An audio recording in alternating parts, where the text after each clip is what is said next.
Sejarah berdirinya Kongregasi Suster-Suster FSGM. Cinta akan kemiskinan, gembira dalam karya, dan setia dalam doa. Itulah semangat yang diperjuangkan para suster Fransiskanus dari Santo Georgius Martir, FSGM, Tuin. Semangat itu merupakan wasiat pendiri Kongregasi FSGM, Moeder Anselma Bob. Di sana mereka berjumpa dengan P. Gerhard Dahl setelah mendengar tentang karya karitatif yang beraneka ragam dan betapa miskin kongregasi yang masih muda itu.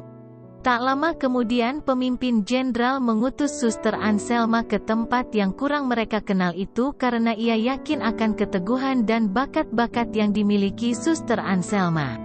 Sebelum tempat tersedia, datanglah anak-anak, orang sakit, dan lanjut usia yang perlu diselamatkan. Moeder Anselma pada usia 34 tahun menjadi pendiri dan pemimpin jenderal pertama.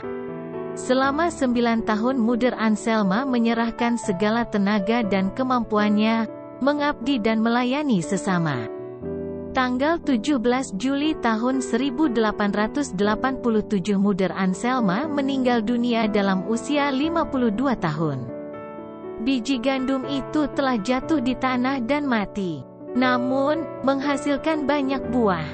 Biara Tuin berkembang menjadi kongregasi dan menjadi biara induk.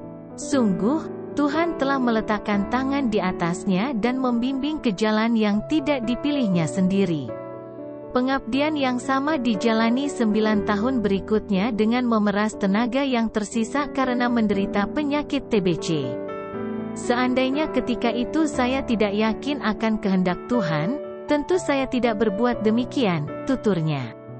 Moeder Anselma menopang penderitaan batin dengan hidup doa ketika ia harus berpisah dengan kongregasi suster-suster salib suci. Tanggal 25 November tahun 1869 berdirilah Kongregasi Suster-Suster Fransiskanus dari Santo Georgius Martir, Tuin. Maka, P. Gerhard Dahl didukung Uskup Osnabrück Ym. Johannes Heinrich Beckmann mengurus izin agar biara di Tuin boleh melepaskan diri dari Kongregasi Suster-Suster Salib Suci. Selain itu, di bawah pemerintahan Perancis yang saat itu tidak bersahabat dengan Jerman.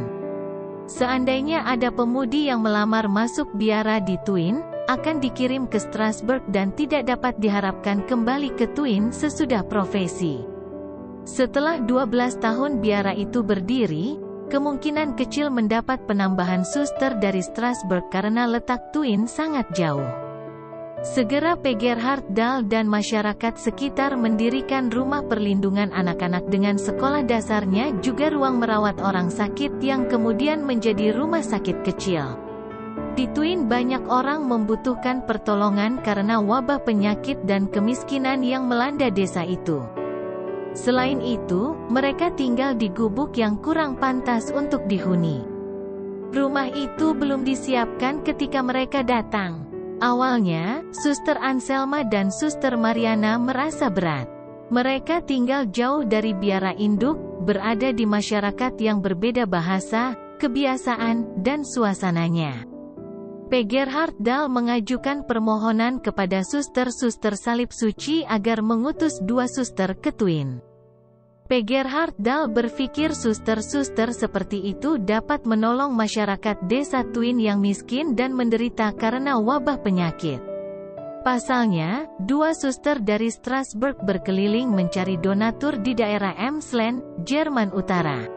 Suatu hari ia dipanggil pemimpin jenderal, Madame de Glaubitz, untuk membuka biara baru bersama seorang suster yang lebih tua. Sebelum masuk biara, Moeder Anselma kecil bernama Pauline Bob. Tanggal 19 Juli tahun 1855 ia mengucapkan profesi pertama dalam Kongregasi Salib Suci dengan nama Suster Anselma. Dan, membuka cabang di berbagai negara, Jerman Utara, Belanda tahun 1875, Jepang tahun 1920, Amerika Serikat tahun 1923, Indonesia tahun 1932, Tanzania Afrika tahun 1960, dan di Brazil tahun 1972. Karya-karya yang telah dimulai itu diteruskan hingga sekarang.